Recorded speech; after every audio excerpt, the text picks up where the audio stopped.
Divrei-Hayamim Bet, Chapter 25. Amaziah was 25 years old when he began his reign, and he ruled for 29 years in Yerushalayim. His mother's name was Jehoaddan, from Yerushalayim. He did what was right from Adonai's perspective, but not wholeheartedly. As soon as he had the kingdom firmly in his control, he put to death the servants of his who had assassinated the king, his father. But he did not put their children to death. Rather, he acted according to what is written in the Torah, in the scroll of Moshe, as Adonai ordered when he said, "Fathers are not to die for the children, nor are the children to die for the fathers. Every person will die for his own sin." Amaziah assembled Yehudah together and put them in order by clans under captains of thousands and captains of hundreds. All Yehudah and Benjamin. He registered everyone 20 years old and older, and found that there were 300,000 select troops able to go to war, capable of using spears and shields. He also hired 100,000 strong, brave men from Isra'el for 3 1/3 tons of silver. But a man of God came to him and said, "King, don't let the army of Israel go with you, because Adonai is not with Israel, or with any of the people of Ephraim. And if you do go, then no matter how fiercely you fight, God will cause you to fail before the enemy. For God has the power to help and to cause failure." Amaziah said to the man of God, "But what do we do about the 3 1/3 tons of silver I paid for Israel's army?" The man of God answered, "Adonai can give you far more than that." Then Amaziah separated out the battalion that had come to him from Ephraim, and told them to go back home, which made their anger burn hotly against Yehudah, and they returned home enraged. Amaziah took courage, led his people out, and went to the Salt Valley, where he killed 10,000 of the people of Seir. The people of Yehudah took another 10,000 away alive, brought them to the top of the rock, and threw them off the top of the rock, so that they were all dashed to pieces. Meanwhile, the men in the army that Amaziah had sent back and hadn't allowed to join him in battle fell on the cities of Yehudah, all the way from Shomron to Beth-Horon, killed 3,000 of them, and took much spoil.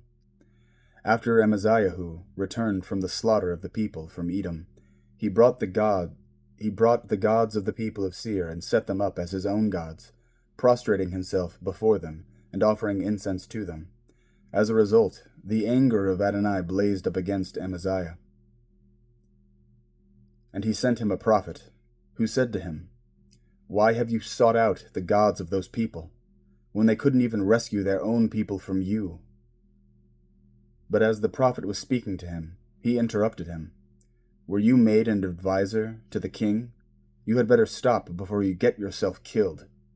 So the prophet stopped, but he added, "I know that God is planning to destroy you for having done this and for refusing to listen to my advice."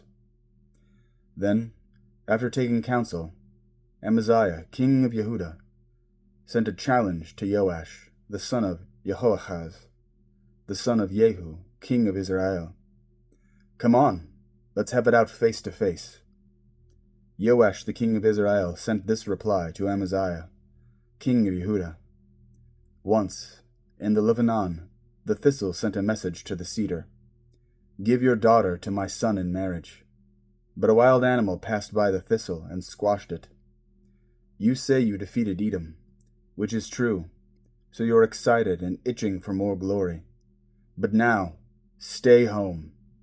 Why provoke calamity to your own ruin, yours and Yehudah's too?"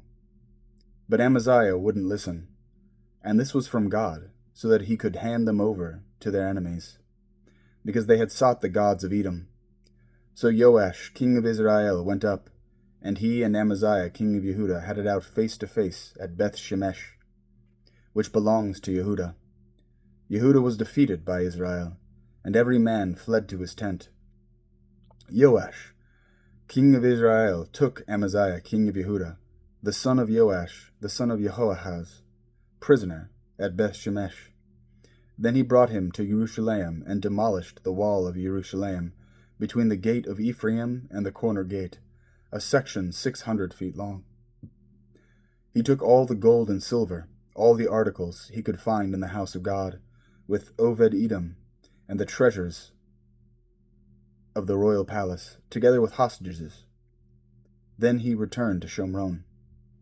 Amaziah, the son of Joash, king of Yehudah, lived another 15 years after the death of Joash, son of Jehoahaz, king of Israel. Other activities of Amaziah, from beginning to end, are recorded in the annals of the kings of Yehudah and Israel.